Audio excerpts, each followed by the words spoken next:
వార్షికోత్సవం సందర్భంగా Meenakshi test tube baby centre Guntur నందు ఐవీఎఫ్ ట్రీట్మెంట్ పై 40-50% రాయితీ. నమస్తే రమ్మ గారు. నమస్తే జయ. ఈ మధ్య కొన్ని కథలు ఎక్కువగా చెప్పుకుంటున్నాం కదా రమ్మ గారు. చాలా హ్యాపీగా అనిపిస్తుందండి నాకు మాత్రం. స్టోరీ టెల్లర్ అని వేసుకోవచ్చు మీరు. చక్కగా మీది ఏ వృత్తో అది వేయడానికి అవకాశం ఉంటుంది. మరి ఏదైనా ఒక మంచి స్టోరీ చెప్తారా? చెప్తా. పూర్వం పులింద నగరానికి మాణిక్య ప్రభు అని ఒక రాజుగారు ఉండేవాడు. ఈయన ఏంటంటే ఒక పరమ క్రూరుడని ఒక పేరు. ఆయనకి కొన్ని సెంటిమెంట్స్ ఉండేవి, కొన్ని నమ్మకాలు. ఆ నమ్మకానికి భిన్నంగా ఏదైనా జరిగితే ఒప్పుకునేవాడు కాదు. ఆ రాజ్యంలో అరటిపళ్ళు, జంట అరటిపళ్ళు ఉన్న గేల ఏదైనా కనపడితే ఆ గేల మొత్తాన్ని మట్టిలో కప్పెట్టేవాళ్ళు. కవల పిల్లలు పనికిరారు, రాజ్యానికి అరిష్టమని నమ్మేవాడు ఆయన. ట్విన్స్ ఉండొద్దు, ట్విన్స్ ఉండకూడదు.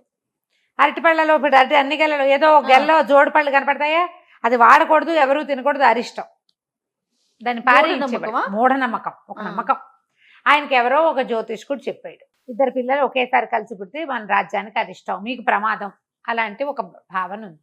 తనకైనా రాజ్యంలో ఎవరికైనా రాజ్యంలో ఇబ్బంది వస్తుందని అంటే తనకే కాదు, తన రాజ్యంలో పుట్టకూడదు. ఇది మరీ ప్రమాదం, చాలా ప్రమాదం. ఈ నమ్మకం వల్ల ఆయన ఆ రాజ్యంలో ఎవరికైనా కవల పిల్లలు అంటూ పుడితే పిల్లల్ని చంపేసేవాడు. అయ్యో, అందుకే క్రూరుడు అన్నమాట. మా రాజ్యంలో ఉండద్దు, మీరు వెళ్ళిపోండి అంటే ఓ రకం చంపేయటం ఏమిటి. అయితే ఏమైంది, ఆ రాజ్యంలో దేవయ్య అని ఒక ఆయన, ఆయనతో చంద్ర అని భార్య ఉండేవాడు. వాళ్ళకి పెళ్ళైన 7 సంవత్సరాల దాకా పిల్లలు లేరు. అప్పట్లో రాజ్యం మారిపోదాము, వేరే చోటుకి వెళ్ళిపోయి బతుకుదాము అలాంటి ఊహలు వచ్చేవి కాదు జయ. ఇప్పుడు కూడా మనం జన్మభూమిని వదిలిపెట్టలేని ఇలాంటి మనస్తత్వాల్లోనే ఉంటాం. పాత రోజుల్లో ఇంకా ఎక్కువ ఉండేది. కలో గంజో ఉన్న చోటే తిని బతకాలి అలాంటి భావాలు ఉండేవి.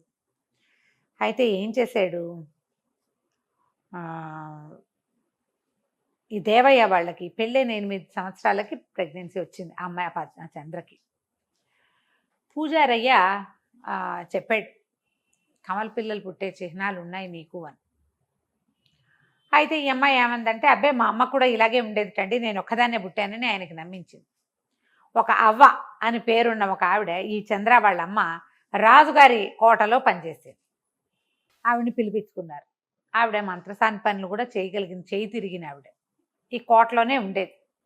రాజుగారి అనారోగ్యాలు, వాళ్ళ ఇంట్లో వాళ్ళ సమస్యలు అవి హ్యాండిల్ చేసేది. సరిగ్గా అక్కడికి పురిటిపోయటానికి వెళ్ళింది. అనుకున్నట్టుగానే ఓ పిల్లాడు పుట్టారు, ఆడపిల్ల మగపిల్లాడు. అయితే ఎప్పుడైతే ఈ పిల్లలు పుట్టారో ఆ పిల్లల్ని వీళ్ళు రహస్యంగా పెంచడం మొదలుపెట్టారు. ఎవ్వరికీ తెలియని వాళ్ళ, ఊళ్ళో వాసన రాని వాళ్ళ. అసలు ఆడపిల్ల పేరు విజయ, మగపిల్లవాడి పేరు విక్రముడు అని పెట్టుకున్నారు. అయితే ఏమైంది, రాజుకి కర్ణాకర్ణిగా ఎలాగో తెలిసిపోయింది. తెలిసిపోయేసరికల్లా ఈ అవ్వ ఏం చేసింది, మనం ఎట్లా కాదు, పిల్లని నేను తీసుకెళ్ళిపోతా, పిల్లాన్ని తీసుకుని నువ్వు పారిపోమని సలహా ఇచ్చి అల్లుడేమో మగపిల్లాన్ని తీసుకుని పారిపోయాడు. ఆ దేవయ్య విక్రముడిని తీసుకుని పారిపోయాడు.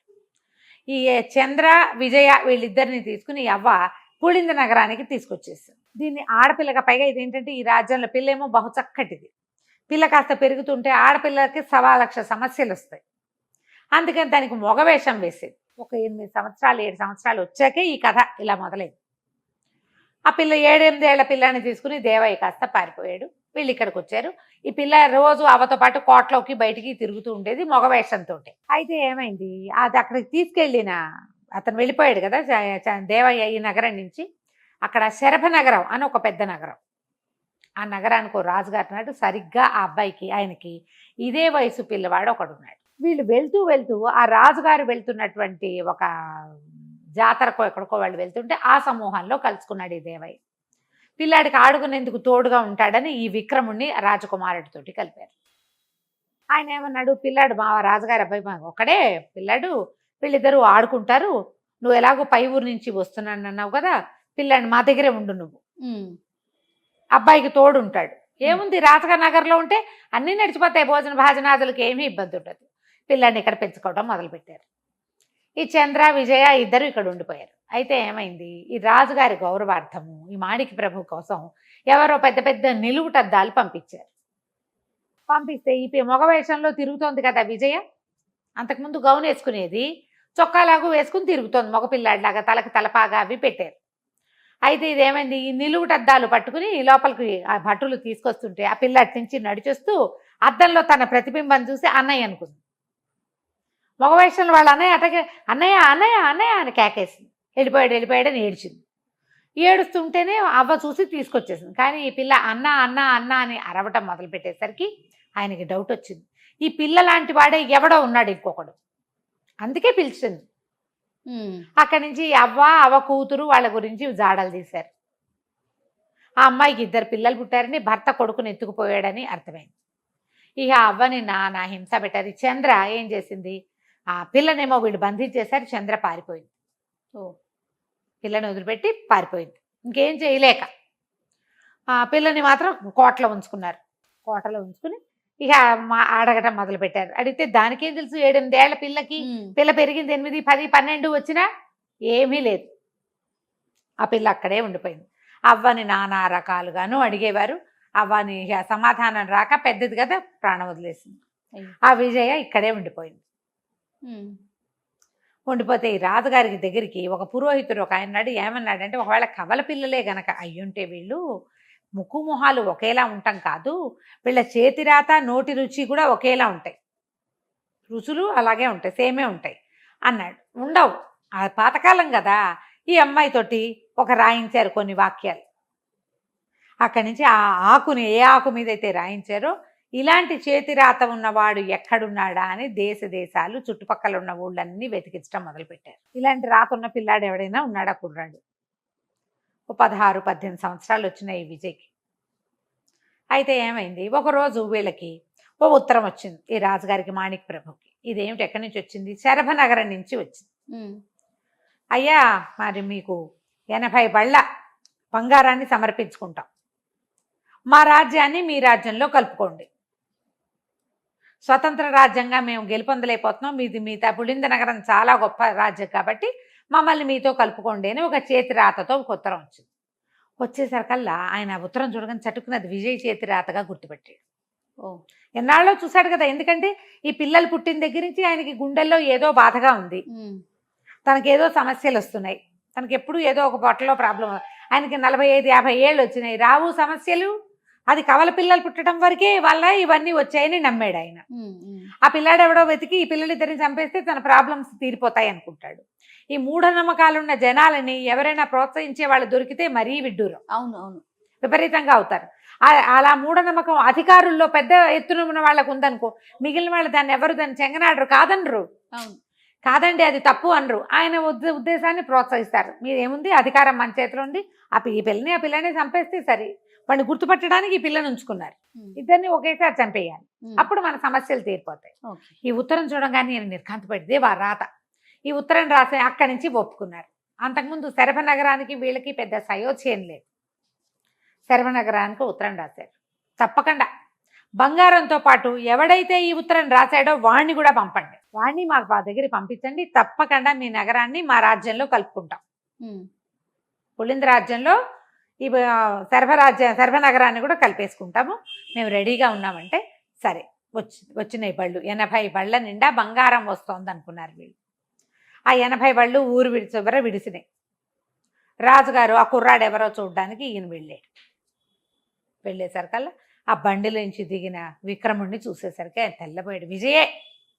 విజయ్కి మగవేషం వేస్తే ఇట్లాగే ఉంటుంది. ఆయనకి అర్థమైపోయింది, ఒరే ఆ విజయ్ని కూడా తీసుకురండి రా అన్నారు. అనేసరికి అని వీడి దగ్గరికి పిలిచాడు.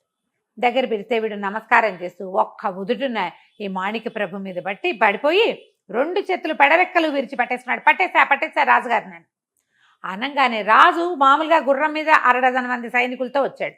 ఇక్కడ 80 బళ్ళు వచ్చినాయా, ఈ 80 బళ్ళల్లో ఇంటి బంగారం కాదు, ఒక్కొక్క దాంట్లో 10 మంది చొప్పున సైనికులు దాక్కుని ఉన్నారు. 80 మంది బళ్ళలో నుంచి 10 మంది, మొత్తం 800 మంది సైనికులు ఒక్కసారి మీద పడి చుట్టుపక్కల ఉన్న వాళ్ళందరినీ, రాజు వెనకాల వచ్చిన అంగరక్షకుల్ని అందరినీ పట్టేశారు.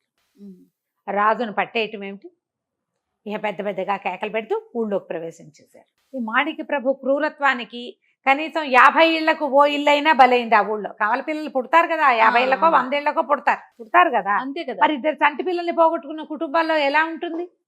ఒక ఆవిడికి 2 సార్లు కవల పిల్లలు పుట్టారు, 4 బిడ్డల్ని పోగొట్టుకుంది ఆ కుటుంబం, వాళ్ళకి ఎంత మంటగా ఉంటుంది. ఆ, రాజును పట్టేసేసరికి చంపేయండి చంపేయండి దుర్మార్గుండని కేకలు పెట్టారు. అందరూ శత్రువులే రాజుకి.